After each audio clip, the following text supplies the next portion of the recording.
Hello दोस्तों, Lucent समान ज्ञान बुक का यह तीसरा वीडियो है। यदि आप दूसरा वीडियो और पहला वीडियो नहीं देखे हैं तो उस वीडियो को आप सब देख लीजिएगा। चलिए आज सिंधु घाटी सभ्यता को स्टार्ट करते हैं।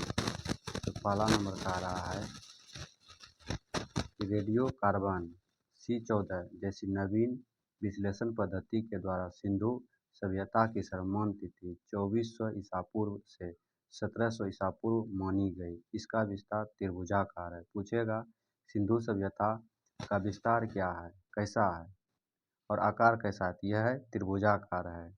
इसमें जो महत्वपूर्ण है इसमें हम हाईलाइट कर दिए हैं और आपको जो हाईलाइट किए हैं उसको बार बार बताते हुए चलेंगे। कह रहा है कि तिथि निर्धारण की कार्बन C14 की खोज अमेरिका के प्रसिद्ध रसायन शास्त्री B.F. लीवी थे। कौन थे? B.F. लीवी थे द्वारा 1946 में की गई थी। इस पद्धति में जिस पदार्थ में कार्बन C14 की मात्रा जितनी ही कम है, पूछेगा कि जितना ही कम रहेगा वह उतना ही क्या माना जाएगा? प्राचीन माना जाएगा। कह रहा है सिंधु सभ्यता की खोज 1921 में राय बहादुर दयाराम साहनी ने किया था। सिंधु सभ्यता को आदि ऐतिहासिक सभ्यता अथवा कांस्ययुगीन में रखा जा सकता है। इस सभ्यता के मुख्य निवासी द्रविड़ एवं भूमध्य सागरीय थे।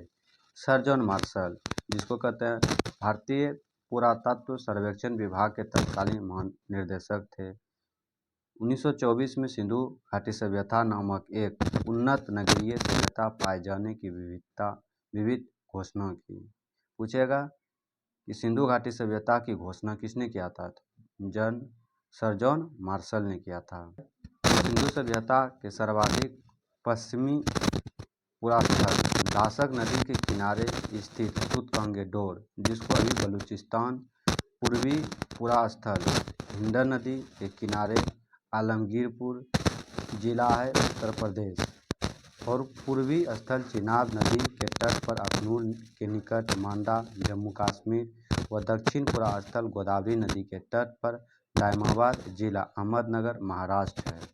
ठीक है, इसका ये लोकेशन दिया है कि पूरब में, पहले पश्चिम में दाशक नदी के किनारे सूतकांगेडोर है, इसके बाद पूरब में हिंडन नदी के किनारे आलमगीरपुर है, इसके बाद उत्तर में चिनाब नदी के तट पर अखनूर के निकट मांडा ये जम्मू कश्मीर में है।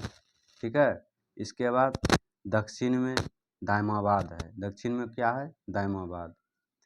सिंधु सभ्यता या सैंधव सभ्यता नगरीय सभ्यता थी। सैंधव सभ्यता से प्राप्त परिपक्व अवस्था वाले स्थलों में केवल 6 को ही बड़े नगर की संज्ञा दी गई। ये है मोहनजोदड़ो, हड़प्पा, गनवारीवाला, राखीगढ़ी, धौलावीरा एवं कालीबंगा है। पूछेगा कि सिंधु घाटी सभ्यता में कितने बड़े है? तो 6 है। पहला है मोहनजोदड़ो, हड़प्पा, गनवारीवाला, राखीगढ़ी, धौलावीरा एवं कालीबंगा है।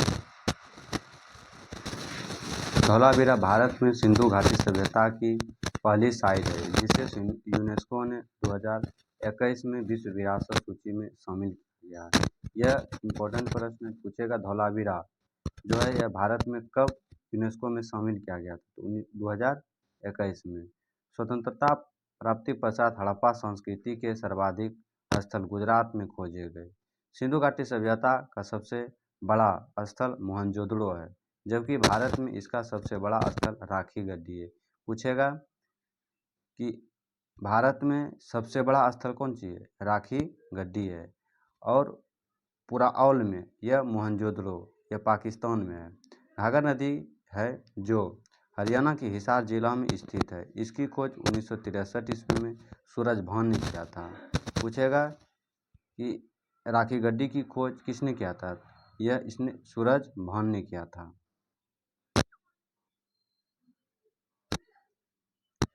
लोथल एवं सुरकोटदा सिंधु सभ्यता का एक बंदरगाह था। जुते हुए खेत एवं निक्कीदार ईंटों के प्रयोग का साक्ष्य कालीबंगा से प्राप्त हुआ है।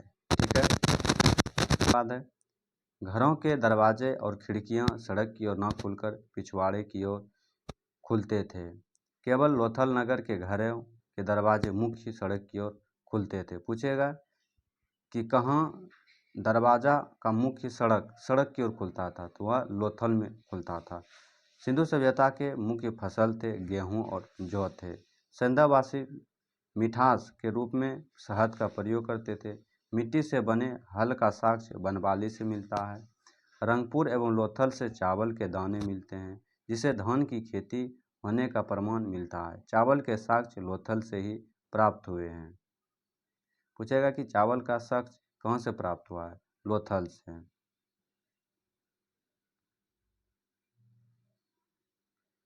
सुरकोटदा, कालीबंगा एवं लोथल से संवैधकालीन घोड़े के आस्तिक पंजे मिला है। पूछेगा कि घोड़ा का आस्तिक पंजा कहाँ से मिला है? सुरकोटदा और कालीबंगा से। तौल की इकाई संभवतः 16 के अनुपात में थी। सिंधु सभ्यता के लोग आयात के लिए 2 पहियों एवं 4 पहियों वाली बैलगाड़ी एवं भैंसगाड़ियों का प्रयोग करते थे।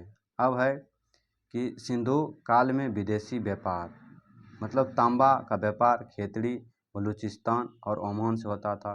चांदी का आविष्कार अफगानिस्तान, ईरान से होता था। सोना का जो व्यापार था, विदेशी व्यापार कर्नाटक, अफगानी और ईरान करते थे। टीन अफगानिस्तान, ईरान थे।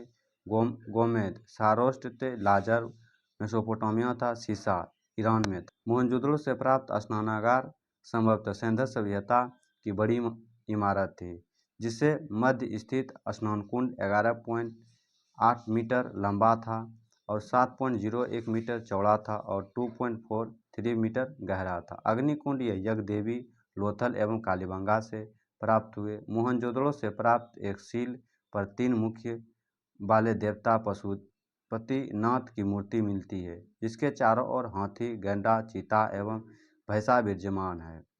मोहनजोदड़ो से नर्तकी की एक कांस्य मूर्ति मिली है। हड़प्पा के मोहरों पर सबसे अधिक एक सिंगरी पशु का अंकन मिलता है। यहाँ से प्राप्त एक आयताकार मुहर भी स्त्री के गर्भ से निकलता है, जिसे पौधा दिखाया गया है। मनके बनने के कारखाने लोथल एवं चौहंदड़ो में मिलते हैं। सिंधु सभ्यता की लिपि भावचित्रात्मक है। यह लिपि दाईं से बाईं की ओर लिखी जाती थी। पूछेगा कि सिंधु सभ्यता की लिपि कैसा है? ये भाव चित्रात्मक है। यह अभिलेख एक से अधिक पंक्तियों का होता था। तो पहली पंक्ति दाएं से बाईं और दूसरी पंक्ति बाईं से दाईं की ओर लिखी जाती थी। लेखन कला की उचित प्रणाली विकसित करने वाला पहली सभ्यता सुमेरियन की सभ्यता थी। पूछेगा कि लेखन कला की कौन सी सभ्यता थी विकसित थी? सुमेरियन कला की सभ्यता थी। सिंधु सभ्यता के लोग ने नगरों और तथा घरों के विन्यास के लिए गणित पद्धति अपनाई थी। मेसोपोटामिया के अभिलेखों में वर्णित मेलुहा शब्द का अभिप्राय सिंधु सभ्यता से ही है। संभवतः हड़प्पा संस्कृति का शासन वर्णिक वर्ग के हाथों में था। पिगटन ने हड़प्पा एवं मोहनजोदड़ो को एक विशेष साम्राज्य की जुड़वा राजधानी कहा है। सिंधु सभ्यता के लोग धरती की उर्वरता की देवी मानकर उसकी पूजा करते थे। वृक्ष पूजा एवं शिव पूजा के प्रचलन के साक्ष्य भी सिंधु सभ्यता से मिलते हैं। अब है स्वास्तिक चिन्ह संबंधित हड़प्पा सभ्यता की देन है। इस चिन्ह से सूर्योपासना का अनुमान लगाया जाता है। सिंधु घाटी के नगरों में किसी भी मंदिर के अवशेष नहीं मिले हैं। सिंधु सभ्यता में मातृदेवी की उपासना सर्वाधिक प्रचलित थी। पशुओं में कुबड़ वाला सांड इस सभ्यता के लोगों के लिए विशेष पूजनीय था। स्त्री मूर्तियाँ मिट्टी की मूर्तियाँ अधिक मिलने से ऐसा अनुमान लगाया जाता है कि सिंधु सभ्यता मातृसत्तात्मक थी।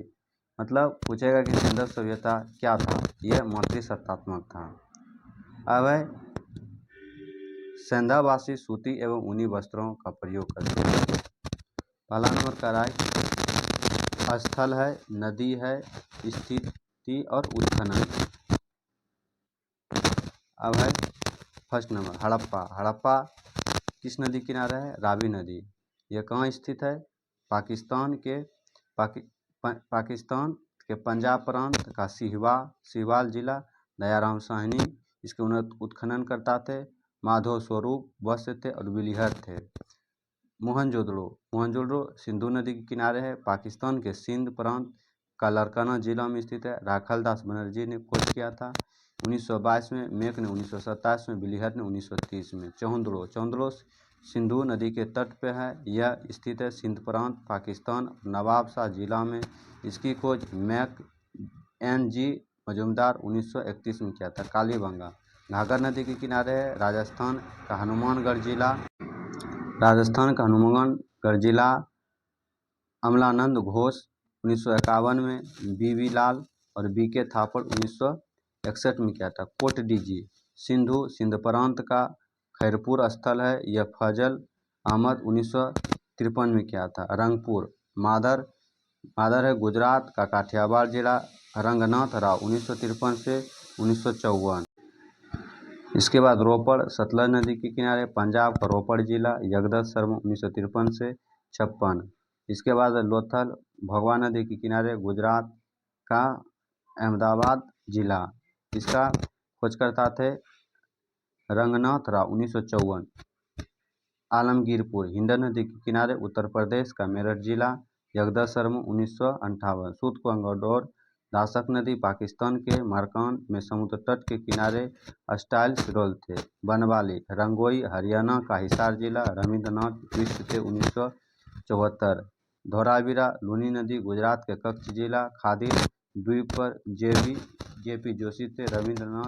नवींद्र सिंह बिष्ट थे। इसके बाद है शोकल सादिकोर दक्षिणी बलूचिस्तान में है। इसकी खोज जॉर्ज डेल्स ने 1962 में किया था। अगर ये वीडियो आपको पसंद आया तो इस वीडियो को लाइक करें और चैनल को सब्सक्राइब करें। Thank you.